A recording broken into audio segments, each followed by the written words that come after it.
Hi, this is Jerry from Pint. This episode is part of a series where we check in with past guests to see how they're dealing with the COVID-19 situation. Because we're doing this remotely, there may be some technical glitches as we go along. We hope you'll bear with us, as we're committed to bringing you new content for as long as we can. Once it's safe to get back out, we'll return to our regular format. Until then, thanks for tuning in, and enjoy the show. Welcome to Share a Pint, where we tap into the craft beer scene. I'm Jerry Hulla, your host. I'm joined by Corey Mull from Manor Hill Brewing. Thanks for returning to the show, Corey. My pleasure. We originally had you on this past December under notably better circumstances. So how has COVID-19 affected your business? So obviously we were not allowed to have guests at the farm anymore. We actually just opened up our farm beyond the 50-person limit for one weekend before the world kind of changed and turned upside down. So now we're operating a curbside service out of our farm, which is nice. I mean, our farm has space and cars can come down the driveway and they still get to see the scenery and can pull through, but we're not having guests anymore. So our brewery team is kind of pulling double duty and we're all chipping in to help out in the curbside function when we can. But that's been the biggest change for us, for sure. What types of things have you guys had to do to, maybe in the day-to-day operations to, protect your employees and kind of work within these confines? I mean, so brewing is about being clean and sanitizing to begin with. So we've got a lot of SOPs in place that helped us kind of prepare for this. So we're just doing a lot more cleaning. We're making sure our staff are protecting themselves so that they're not bringing any kind of germs into the building with them. So kind of like doctors, when they come see you, they sanitize in and sanitize out. We're doing that as well. We're wearing gloves. We're wearing masks when we go out to greet guests in the curbside. So just kind of the common sense practices that, the CDC and World Health Organization recommended, but we're just doing them a lot more often. Are there any other things that you've had to do to kind of adapt to make the best of the situation, whether it's how you do things day to day or how you're doing your new business? Yeah, the biggest change is everything's cans now. With restaurants and bars closing, there's no market for draft beer anymore. I mean, a few restaurants that are open, even our own Victoria Gastropub is doing crowlers, but that's not at the same volume from a draft beer standpoint that we were used to before, where we were at a 60-40 kind of ratio, cans to draft. Now we're all cans. That's all that our distributor's taking. That's all that we're selling out of our tap room. So it's changed a little bit in what volumes we should be brewing at and what our splits are going to be then at the end of that brew. But it's all canning. So our canning line is running 3 to 4 days a week now to keep up with that. And we're not doing any more keg beer until kind of we see things change. So you're doing this curbside, and you were kind of one of the first people that I noticed that kind of really jumped on it. So what kind of response have you seen? How have you noticed it going? It's been great. I mean, we've definitely made sure that we've kept a healthy stock of our core beers. But we want to make sure that we back that up with some limited releases or some seasonal stuff to keep it interesting and give people a reason to keep coming back. And we're seeing that. We're seeing people come back because we have different beers available, and people coming back because it's so safe and easy. You don't have to get out of your car. You just drive the loop and pop your trunk, and we put it right in your car. We check your ID through the window and we just put it right in your car. So people are coming back, and that's been very helpful. It's been good. I mean, it's not to the levels of business that we've had before the shutdown, but we're doing well from a curbside standpoint, and enough that we had a delayed first Friday release last month, and we're going to continue to figure out what that new limited release schedule looks like so that we can kind of keep some interesting beers here as well. Okay. So again, it's not ideal, but given what you've been able to do you think this is going to be able to sustain you until the quarantine is lifted? The curbside, and we're still sending beer to Legends, our distributor. So bars and our liquor stores in Maryland and DC are still open, and they're still buying our beer.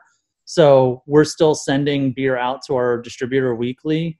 So that combined with what we're doing here at the farm is definitely enough to keep the team that we have to be continued to be employed. And that's kind of what we're aiming for right now, just to sustain and keep all of our brewers and our salespeople employed to be able to kind of get through this until things return.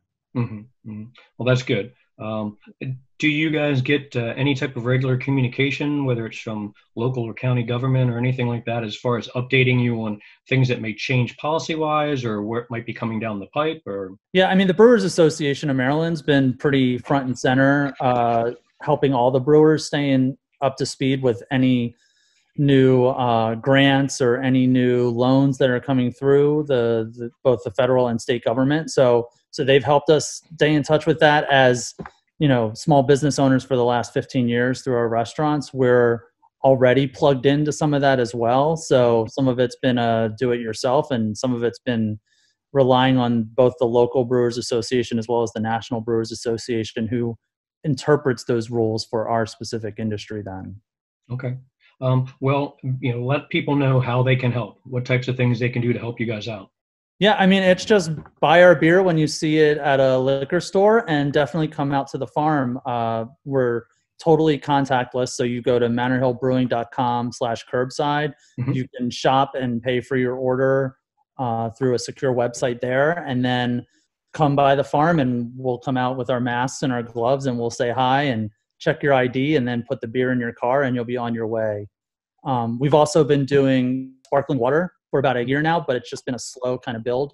It's non-alcoholic, all natural flavored, kind of like a LaCroix or bubbly, mm-hmm. but locally produced. And we're starting to ramp up our kind of distribution of that product. And we've been giving away a free 6-pack to anybody that places an order curbside. So just a little thank you for people supporting us. We throw a 6-pack of lime or tangerine sparkling water their way. So it works both ways. We thank them for coming to us, and obviously, they appreciate the favor in return.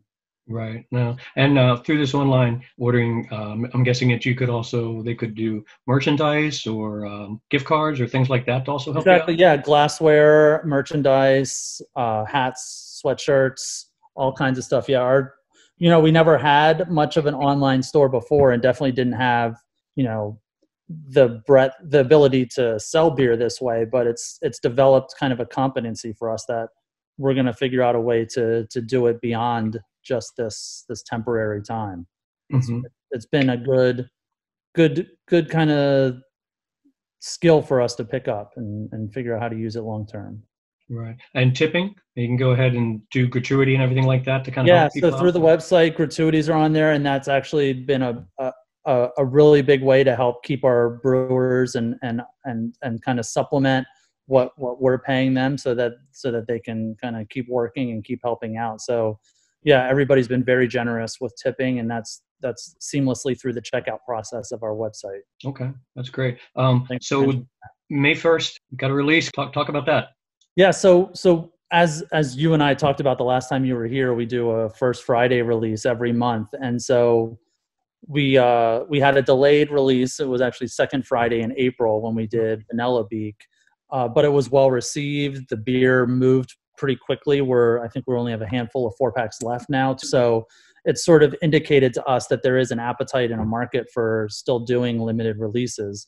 So we're going to get back on schedule, and May 1st we're releasing from our Jousting Windmills series, which is the fruited sours.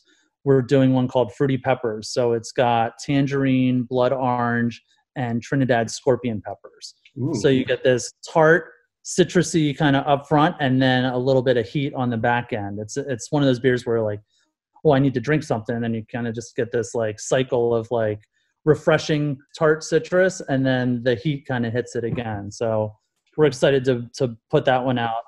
Yeah. So you were talking about, things that might stay. You picked up more of an online presence, and so that obviously when things get better, you can carry that over. Are there any practices like this curbside pickup, things like that you think might continue once the quarantine's lifted?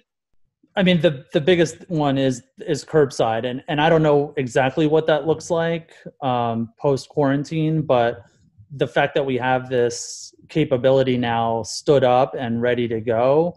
There's no reason why, in the past when we were only open Fridays and Saturdays, we only sold our beer out of the tap room on Fridays and Saturdays. Well, now, if you can place an advanced order online and set a pickup time and we're here, we can set those hours, then we can sell our beer, 7 days a week or at least 6 days a week through that means. And I think that's the biggest thing that we're going to take away. Beyond that, I don't, I guess it'll remain to be seen how kind of bars and restaurants, and as a tap room, we have somewhat of a bar vibe, that how it's all going to adjust from a social distancing, from, the number of tables in the restaurant.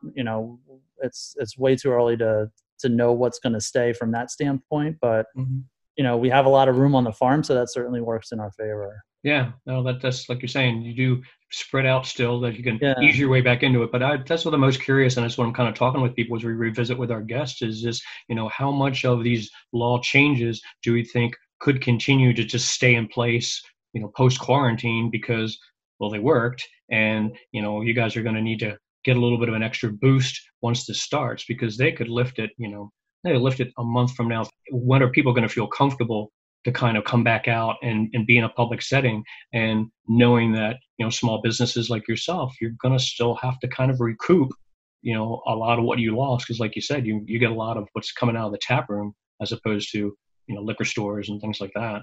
Yeah. And we didn't we didn't do the delivery thing, but I know a lot of breweries are doing delivery. So yeah, there's a lot of changes that have been made to our industry that'll be interesting to see how, things are kind of tapered back to reality, and how things work out once this is all over. Mm-hmm. Well, another thing that you guys are doing is great, because you're giving back to the community. You're trying to look out for them. You worked with McClintock Distilling, creating hand sanitizer. So talk about that work you did with them, and then how that sanitizer is being used and distributed, because that's a great community service. Yeah. So McClintock reached out to us. They quickly shifted their up, and we did just so you know the background of us and McClintock, we did a collaboration with them the end of 2019 into 2020, where we aged some of our beer. It's called My Old Friend. So we aged it in their barrels, and then we sent them some of that beer, and they're distilling the beer to create a liquor out of it. So we've had this relationship with them through more traditional kind of barrel aging beer exchange process. But just a month ago or so, they reached out because they've been accepting donations. They shifted their operations to create hand sanitizer because they're a distiller and they can distill to produce alcohol for hand sanitizers. They reached out to us to see if we had any alcohol to donate. They had been getting wine from various vineyards nearby, and a lot of the breweries in their area aren't quite as large or don't have the capacity that we do to have excess beer to donate. So because of our relationship, they reached out. And as I mentioned, we shifted to all canning. So we're sitting on kegs of beer that are going to, go out of date if we don't do something with them. So we wanted to give them a more meaningful purpose. And so we sent them over 500 gallons of beer that then they distilled. They picked up in their truck and took it back to their facility and distilled it into hand sanitizer. We donated some of it to Grassroots, which is a local Howard County nonprofit, as well as the Community Action Council, which operates the Howard County Food Bank. Okay. So those two locations kind of benefited. And it was Braden from McClintock that was like, hey, this is your beer that we're distilling. So if you have somewhere that you want it to go, let us know, and, we can reserve it for them. And so that was kind of how that all came about. That's great. I mean, you guys have always, like you said, been connected to your community, and you have that really special bond and relationship with being a farm brewery. So when I saw that you guys were doing that, I'm like, well, we definitely have to talk about that, because people don't understand, how much small businesses are entrenched in the communities and how much they give back. And, you guys are obviously trying to do what you need to do to stay afloat and come out of this on the other side, but you're still finding ways to try to help people with what's going on. And I was like, we got to talk about that, because that's great stuff. Yeah, exactly. And I mean, McClintock did all the work. They have the equipment to do the distilling, but Yeah, you're right. It was just one way to do something was a little bit, outside of what we normally do, and to help some other people that needed it. Awesome. Yeah. Well, Corey, I want to thank you for your time. I hope you and everyone at Manor Hill stay healthy and busy. Yeah. And then I look forward to a time in the near future when you and I can share a pint again in person. Absolutely. Thanks, Jerry. You bet.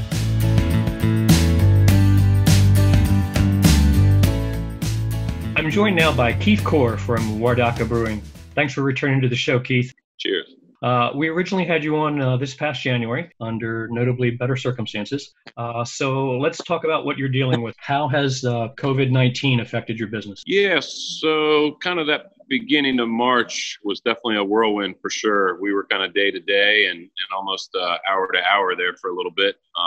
March 17th, or I guess maybe March 16th, Monday, March 16th, the notice came down from the governor that all tasting rooms obviously have to close down. So that kind of changed our business pretty hard. We went for a while there, we were 7 days a week. Right now we're operating 5 days a week with delivery and curbside pickup only. So for us, we see really busy Thursday, Friday. The community has been really supportive. We're finding our busiest days are linked to when we have fresh canning days. We had in the plans to do mobile canning through Ironheart Canning. We had that in the plan. Our first canning date was March 31st, and that was in the plan kind of this past Christmas. We had all that kind of thing scheduled. That has worked out to be very beneficial. We've already done our second canning run. We did another canning run on April 20th. So we are finding our busiest days are when we have the widest selection of those cans available. So right now we have 4 cans available, our Beecher, our Winslow, our White Flag, and our Polonia Pilsner. And it seems our customers are really responsive when those fresh cans hit the market. So delivery and curbside pickup is what it's become, and that's kind of what it's become for everybody. The only part of our business that we're not really leveraging is package stores, either in grocery stores or liquor stores, and we're just not quite there yet with volume, but that's kind of where we're at right now. Okay. Well, I do remember that when we chatted, you had talked about that the canning was coming, towards the beginning of March or somewhere in March. So when all this hit, I was like, wow, I hope the timing works out enough that you're able to do exactly what you said you were able to, and that is be able to have some product to move to customers. Yeah, Ironheart's a really professional company. They've been around for 6 years now, and there's a fairly lengthy onboarding process, and you were lucky to have that ball rolling for the onboarding process. That was all kind of in the past before COVID kind of came down and closed everything up. So we were really lucky to have that ball rolling when we did. Every small brewery that's in our position that relied heavily on-premise consumption and then draft for distribution is in that position of trying to scramble and get crowlers or get 16-ounce cans available, and we were lucky to, like I said, already have that ball rolling, and we've upped our volumes and we've added canning dates. Basically everything is going into aluminum, either 32-ounce crowlers behind the bar or 16-ounce cans with Ironheart. So, and that's pretty much the boat that everybody's in. So, our business is relying on aluminum right now. Right.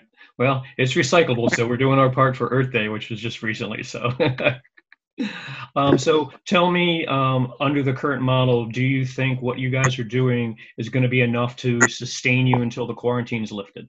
It's definitely a different business. We look at sales numbers and things like that, and the sales numbers are good. Like I said, it's a different business.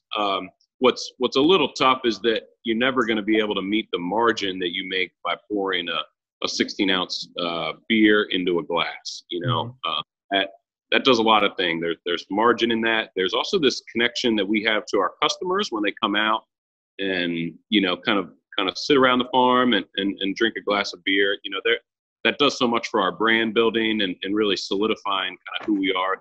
Us not having that, it's going to be, you know, it's going to be tough.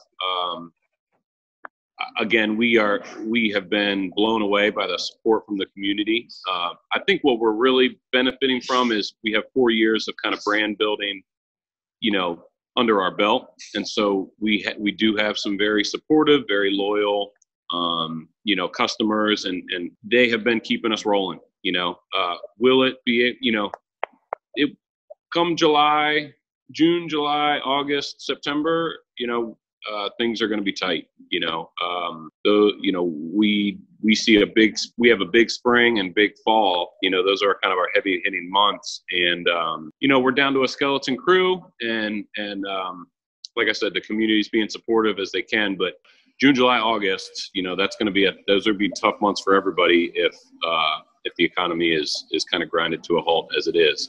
So like I said, it's doing great, but it's a different business. You know, we're making a lot less beer. We're selling a lot less beer, and the beer that we are selling is at a lower margin. So, you know, all those kind of reshuffle how the business looks for sure.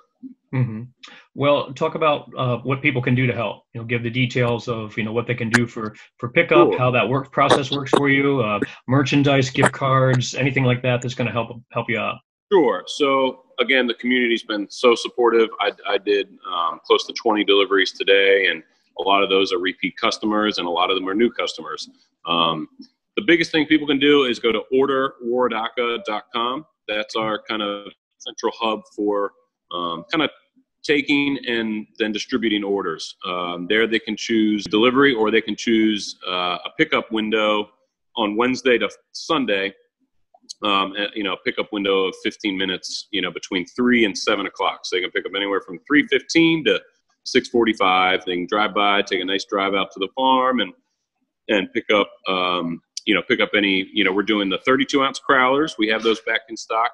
Aluminum is like gold right now. So we have the 32-ounce crowlers available. We have the 16-ounce 4-packs. You know, and anything that's available in 4-packs, that's basically the only way we're selling it. We're trying to move those 16-ounce cans. But then anything else that's not in 4-packs, you can get in the 32-ounce aluminum crowlers. We're also doing the glass 64-ounce and a stainless steel 64-ounce. That's a great way. You know, that's kind of your best kind of bang for your buck. You know, dollar per ounce kind of deal is you know buy her in bigger volumes. If people are really looking to buy in volume, you can buy a sixtel. You know what I mean? If you know, I think the kegerator market is probably doing pretty good right now. Because if I was a big beer drinker, you know, you can come buy sixtels that we have available. That's a 5.16 gallon. Again, that's by far your best dollar per ounce way to do that. Those are all at $95 mostly. And then we have all our food available. You know, I delivered some food today as well, salami and hummus and cheese. And then all the merch that's available is also on that site, orderwaredaca.com. You know, and that's a great way to support us. You know, we are doing some flash sales, so like that's a great way to you know, get a discounted item. You know, we're selling it a little bit above cost to us, but just kind of trying to liquidate some of the items that we're sitting on. Basically anything you can do, gift cards. You know, it's a great time too to buy a 3-pack or buy a couple 4-packs and send them to a friend of yours for kind of a virtual happy hour. You know, I did that today. Somebody bought it for their brother's birthday, and I delivered beer to 2 different people with the same last name, and I think one was a surprise, and I think they're going to have a scheduled kind of happy hour this afternoon. So it's a great time to kind of support or kind of surprise some of your friends that are in our area. And what I would encourage people to do too is, I mean, if you get a big enough order, if you get your neighborhood to order, if you're not in our zip code, send us an email. You know, info@Waredaca Brewing. You know, we'll probably go anywhere for $100. You know what I mean? So if you can get it together to order, or you know, we need the volume to be there, but we're really happy to go kind of wherever the people want us. So if you're not in our zip code, go ahead and just, ask. we could probably make it work. Okay. That sounds good. How about tipping? Do you guys put that in there too? Then they handle all that through the website? Yeah, there is a $5 delivery charge. There's a $25 minimum for delivery, and then a $5 delivery charge. And then, you can tip right in that ordering interface. You can tip right there, and people have been really, really generous. And then that's all going to help keep the business running and pay the employees. And it really affects everybody in a really meaningful way. So the community's been supportive, but we really encourage everybody to keep drinking local, and that's going to help everybody out. Absolutely. And like we talked about in January, you guys have done a really nice job of connecting with your community, and you really outlined that. So it's good to hear that they're really taking advantage of standing behind you doing something like this, because obviously if we don't support local, we're not going to have these breweries and small businesses when we come out on the other side. Yeah, no, it's true. One thing I want to mention too, we're being, hypersensitive from our sanitation process, from our contactless delivery. It's a contactless pickup. The whole tasting room, there's a 2-person maximum in the tasting room, basically one person filling orders and another person kind of organizing and getting the orders ready. And, that whole room gets sanitized with isopropyl kind of 3 times a shift, and definitely a hard close down and a hard open. So, all my contactless with the deliveries, I'm not even touching the doorbell. I'm basically, putting the beer on the stoop and kind of asking that there's a person, I'll get back to my van and make sure I text it, make sure I visually see that there's a person over 21. And if I deem that person needs to be checked ID'd, they can kind of flash their ID right to the back of the glass of the window. And that's been working out great. It's the best way to stay in your home, stay off the road, and we can make the beer show up there. And it's like I said, it's a great way to, we see our customers and if people need to drive, they can come out, but it's a great way to support us is to just get the delivery option and we'll make the beer come to you. Absolutely. Sounds good. Well, I think you kind of listed a little bit. You were talking about some fresh cans and things. So what do you guys got new, or what's coming up in the immediate future? So we did our Winslow New England Pale Ale, which is like an all mosaic with local grain and some local hops. It's a really crowd pleaser. It's 5.3%. That's our second run of that, and that's been our most popular beer for sure. So look for that. That'll probably go out. That'll probably be here for this week and next, and then it'll probably be around for 2 more weekends, and then it'll be out. Our Beecher Ipa is our Centennial Lemon Verbena kind of flagship IPA that's named after Beecher Butts, who is the patriarch of the farm. That also is its first time in cans. This time was the first time in cans, and that's been moving really well. Our White Flag Wit is our Belgian wit beer. Kind of really classic, kind of Allagash White style Belgian wit beer. That's been moving really awesome as well. And then we're back with our Polonia Pilsner, which is a 4.7% Pilsner. Really easy drinking. Kind of something that a lawnmower beer you can do some yard work and do some spring cleaning and drink a few of those at the same time. So that's what we did this run. And then what we're looking at next run, and that's going to be May 19th, I believe, is going to be canning once a month right now. Okay. May 19th, we're looking at, I think, Beecher and Winslow. And we had really good success with our Runaway Recruited Double IPA. We're going to do another one of those with oranges coming out May 19th. What else are we doing? Our White Flag, which is that wit beer. So kind of 3 of the same cans, different Runaway. And then one that we're all really excited internally is our, we make a spicy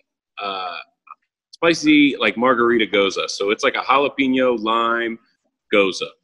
So it's like already salted because it's got that salt from the goza.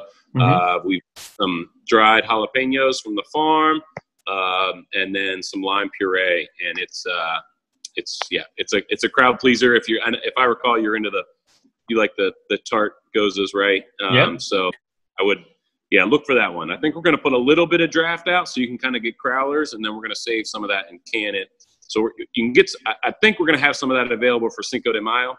Okay. That was the plan with that beer. Right. But draft, we're trying not to carry too much draft because it goes into cans either way. So we're going to have a little bit around for Cinco de Mayo, and then we're going to do a canning run of that May 19th as well. So that's kind of what to look for then. Great. Well, that sounds good. Well, like I said, we're going to keep getting the word out, and that's part of why we want to keep revisiting with our guests and doing it this way with the show. Is I get a lot of people that ask what we can do, and so I'm like, hey, let's start revisiting with our guests. Let's find out how you guys are surviving, what we can do to help you out, and then just get the word out and just hopefully get through the other side. Yeah, I mean, basically, if you're into craft spirits or craft beer, you should be trying to buy as local as you can. That every dollar spent goes right back into the community. It goes right back to the same people that you're that are missing the restaurants. It goes right back to the people that are in your neighborhood. So if there's a craft distiller or a craft brewery or a craft soap maker, anybody that's a small producer right now, they need you. And so that's the biggest thing you can do to help and spread the word and buy it for your friends and family. And, if you can financially swing it, we appreciate it all. Absolutely. Well, Keith, I want to thank you for your time. I hope that you and everyone at Waredaca stay healthy and busy. And then I look forward to a time in the near future when you and I can share a pint again in person. Don't we all, man? I can't wait to drink beer with everybody out there. And Jerry, thank you so much for spreading the word. You bet, man. Anything we can do. Now more than ever, it's important for you to drink and support local. Buy beer, merchandise, gift cards, even just tips that can be given to workers to help get them through. If we all do our small part, we can get through this, and our favorite breweries will be waiting for us on the other side, where we'll be able to share a pint in person. Until then, thanks for watching. Share a Pint is released bi-weekly on Friday mornings and can be found at shareapintpodcast.com. Follow us on Twitter at share_pint. Show notes for this episode are available at shareapintpodcast.com. Music for the show, Groundwork, provided by Kevin MacLeod and can be found online at incompetech.com. Share a Pint is made possible by help from the Community Media Center of Carroll County. Associated with the craft beer industry and have an interesting story you'd like to share on a future episode? Let us know.